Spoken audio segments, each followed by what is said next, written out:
Well, it looks as if I am starting off my 2019 the way I finished 2018 by delving into Dario Argento's films again. I recently posted a review for Tenebrae, and thanks to Erwin and Gary, I was prompted to check out Deep Red. I picked this up a year or two ago, whenever the limited edition set came out. I picked it up straight away because, one, it was Arrow.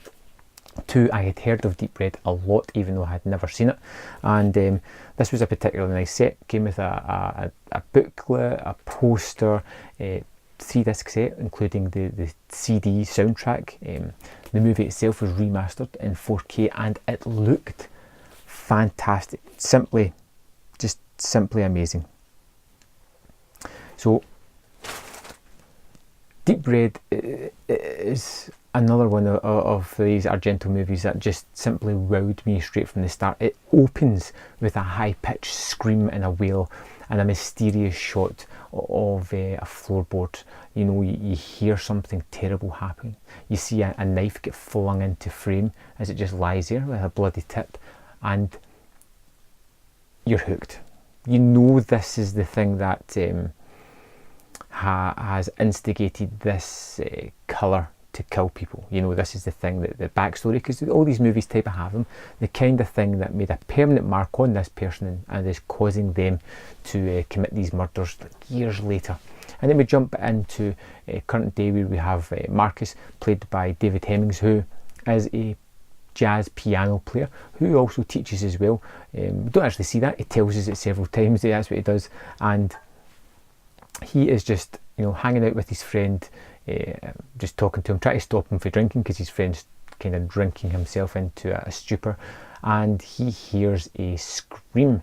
This is a character we meet at the start of the movie, a psychic, who I honestly thought the movie was going to be about that character, because she's giving a seminar and they're just talking about her abilities, when she suddenly has a flash, an image, something jumps into her mind, and she starts to jump into the mind of the killer, who is watching her as she gives this conference. And the killer decides that she seems to know rather a lot, and that's the first person to get murdered, which David Hemmings' Marcus character sees in a particularly nasty and brutal murder. This is the first one in the movie, and all of these are particularly nasty kills. The psychic is killed with a meat cleaver at the start, and it's not a clean blow. There's several blows into the flesh. You see it kind of peel open, and it's bloody, it's visceral, it's hard, and it's kind of almost icky and dirty and too violent. It's over the top kills. It's somebody with a deep-seated rage. And then David Hemmings' Marcus character gets drawn into this mystery. He's going to spend the rest of the movie trying to figure out who did it and why. And there was so many things about this that I just absolutely adored. The score is not perfect by Goblin. Some of these scores I can love or hate, or love certain parts of it. Some of them I feel don't fit. This one was tailored perfectly to the movie, kind of haunting at times. There was a fantastic relationship at the heart of this, and this is the thing with these kind of movies. The stories can be similar in the way that they're set up, and that's fine. You get something that's instigating a killer to kill people, kills people, some person tries to figure out what it is and gets to the end, but it's the things that are added to this movie that really elevated above the rest of these type of movies. You have Marcus, and who meets this reporter character very early on. Now she latches on to him because he was a witness to this murder, and there could be a story there. But the pairing of these characters, the way these characters jump into this almost comfortable negging at each other relationship, is just downright enchanting to watch. This is one of my favourite aspects of this movie, seeing these characters just bicker, talk, flirt, was just so energising. It was so fun, it's so just warming to see it happen on screen. Just funny moments, like being trapped in the car and the way they have to climb out. It's almost comical at moments, and adds a little bit of levity before we get these viciously horrific murders. And there is a few of them in this movie, and they're all very different, very suspenseful, very bloody and violent, and horrible ways to die. I won't spoil them all for you here, but they're very inventive. The special effects are terrific, and they really do go for it. Nobody gets a clean, quick, easy death here. Not in an Argento movie. No, they're horrific. Especially the second last one in the movie. It's particularly nasty and uncalled for.